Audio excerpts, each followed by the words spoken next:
história de uma mudança fundamental em Portugal. Falo das novas regras de imigração para 2026. Temos aqui de tudo: decretos-lei, artigos de análise, e o que eles nos mostram é um país a repensar.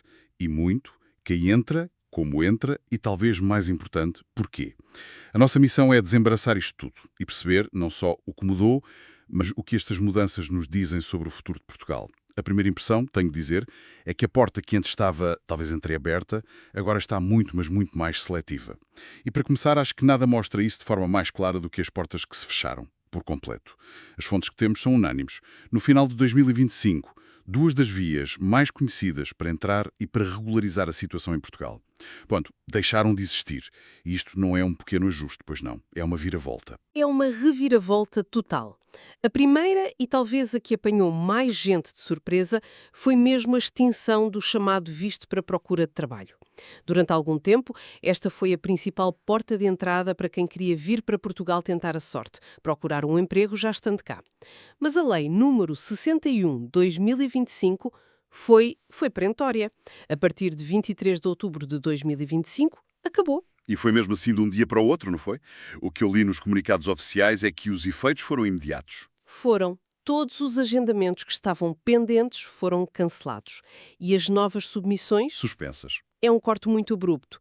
O interessante, e que gera bastante confusão, é que as fontes mencionam a criação de uma alternativa, um tal visto para procura de trabalho qualificado. No papel, parece uma substituição, mas Na prática é quase uma miragem, uma miragem, porquê? porque não está a funcionar. Exatamente, repara, o visto foi criado na lei, mas nunca foi regulamentado. Não há portarias, não há formulários, não há procedimentos consulares definidos, ou seja, existe na teoria, mas ninguém o pode pedir. É um beco sem saída, por enquanto. Na prática, a via está fechada e não há qualquer previsão de quando poderá reabrir, se é que alguma vez vai reabrir nestes moldes. O que por si só já envia uma mensagem muito, muito forte. Mas a outra alteração parece ter um alcance ainda maior. Estou a falar, claro, do fim da famosa manifestação de interesse. Este mecanismo era quase uma instituição. Era a rede de segurança de todo o sistema. A manifestação de interesse permitia uma coisa que era bastante rara na Europa. Uma pessoa podia entrar como turista, encontrar um trabalho, começar a fazer os seus descontos e, com base nisso, pedir a sua regularização já dentro do país. Era uma espécie de legalização a posteriori. E porque, por um lado, dava muita flexibilidade, mas imagino que também criasse alguns problemas de gestão, de fluxo, de potencial precariedade, não é? As análises que li sugerem isso mesmo. Sem dúvida, o argumento do governo que está implícito nestas mudanças é que este sistema criava uma pressão insustentável sobre os serviços e também deixava as pessoas num limbo de vulnerabilidade durante meses, às vezes até anos, à espera de uma decisão. A nova regra é o oposto absoluto dessa filosofia. A mensagem agora é: a vida organiza-se na origem. Ou seja, é obrigatório ter um visto de residência adequado, pedido no consulado do país de origem, antes de sequer comprar o bilhete de avião. E para quem já estava a meio do processo, houve algum período de transição? Houve, sim, mas foi muito curto e muito restrito. Os processos que já tinham sido submetidos antes da data de corte, a 23 de outubro, têm de ser concluídos até ao final de 2025. É uma janela que se está a fechar muito depressa. Para todos os outros, pronto, a porta fechou de vez. Se ligarmos os pontos, o que vemos é uma transição de um modelo reativo para um modelo muito mais proativo de gestão migratória. Portugal quer saber quem vem, para fazer o quê e com que qualificações antes de a pessoa chegar. Portanto, a mensagem para os recém-chegados é: planeie com antecedência, obtenha o seu visto primeiro.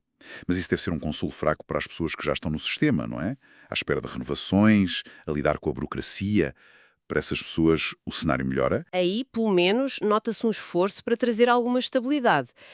A AIMA, a agência que herdou as funções do CEF, tem estado sob uma pressão enorme.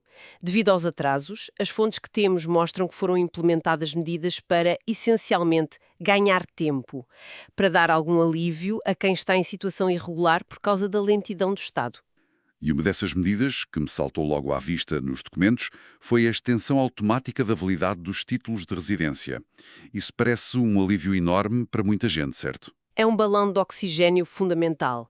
Na prática, qualquer título de residência que tenha caducado ou que venha a caducar até 30 de junho de 2025 é considerado válido por mais 6 meses após 15 de outubro desse ano. Fazendo as contas, isto estende a validade até 15 de abril de 2026.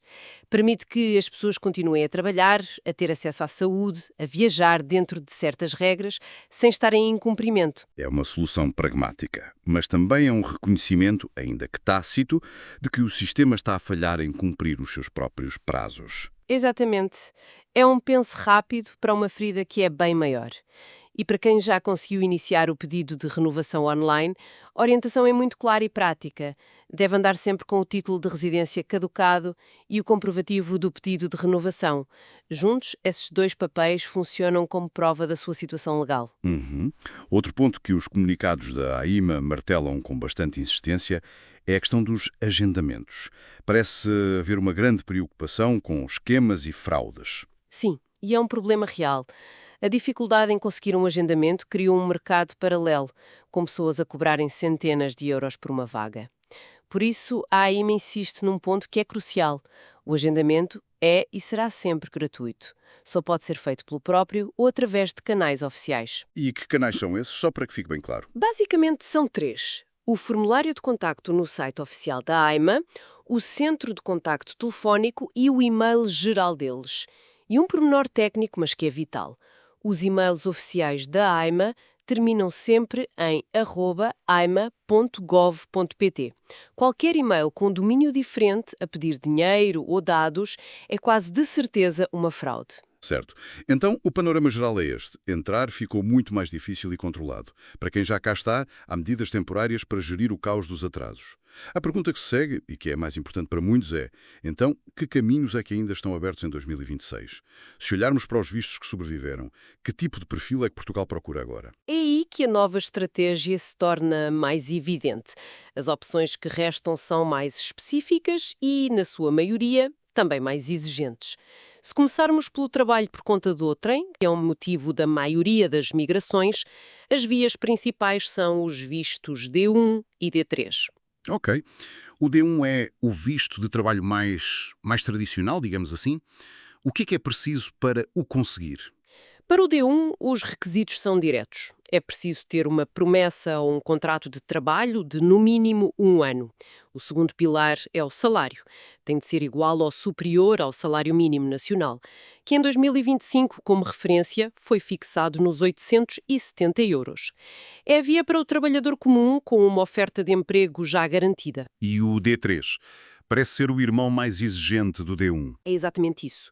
O D3 é para profissionais altamente qualificados. Estamos a falar de um nicho: engenheiros, médicos, investigadores, especialistas em TI. Pessoas cujas competências são consideradas estratégicas para o país.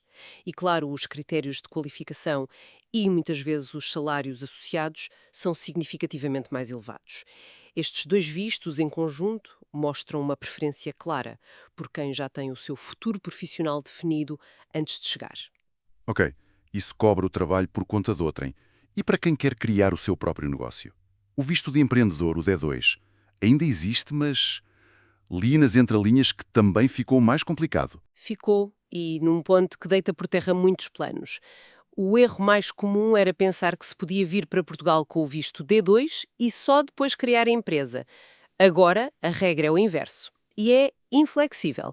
A empresa tem de estar constituída, registada e ativa em Portugal antes de se poder sequer submeter o pedido de visto. Isso muda tudo. Exige um investimento e um compromisso prévios muito maiores, sem qualquer garantia de que o visto será depois aprovado. Precisamente. É preciso ter um plano de negócios muito sólido, que seja considerado viável e de interesse para a economia portuguesa, e embora não haja um valor de investimento mínimo fixado por lei, o capital social tem de ser coerente com a ambição do projeto. Um plano para uma startup tecnológica com um capital de 1.000 euros não vai ser levado a sério. Certo. Passando para outro perfil, pessoas com rendimentos próprios, como os aposentados.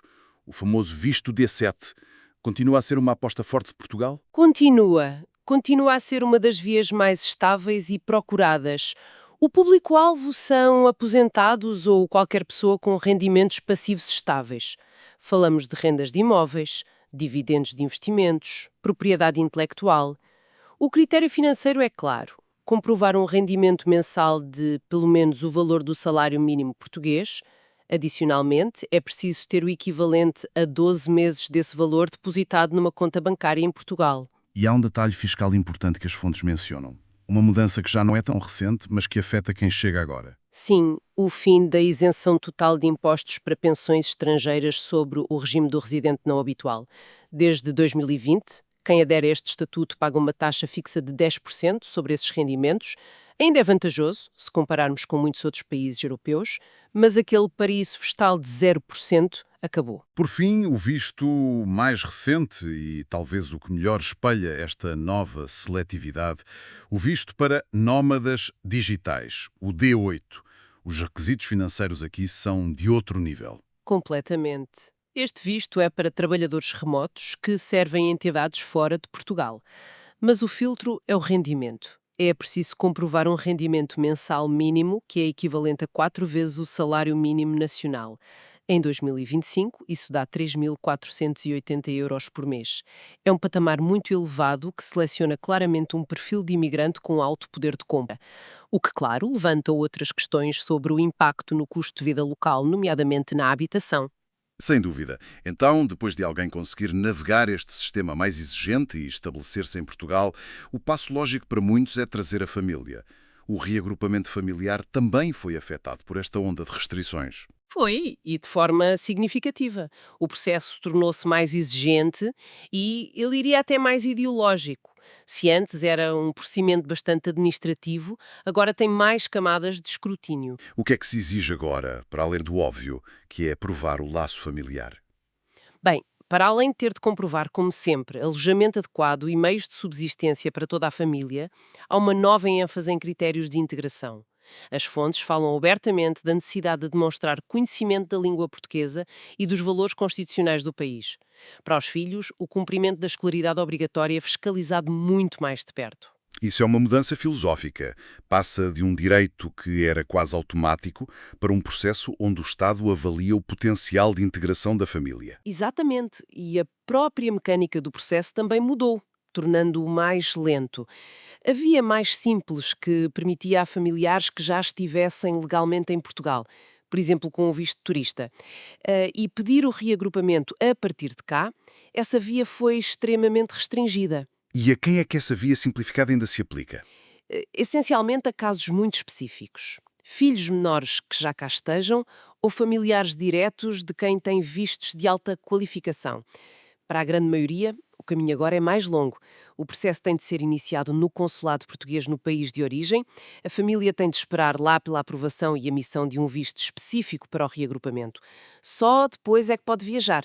Acabou-se aquela possibilidade de virem todos juntos e tratarem do assunto já em Portugal. Se juntarmos todas as peças, o fim das vias de regularização espontânea, os vistos mais exigentes, o reagrupamento familiar mais controlado, o quadro que emerge é bastante nítido. Portugal está a fazer uma escolha deliberada. Está. Afastou-se o modelo de portas abertas, que permitia a regularização com base no facto consumado, e está a abraçar um sistema que privilegia o planeamento, a qualificação e a autonomia financeira. A prioridade parece ser atrair perfis muito específicos. O profissional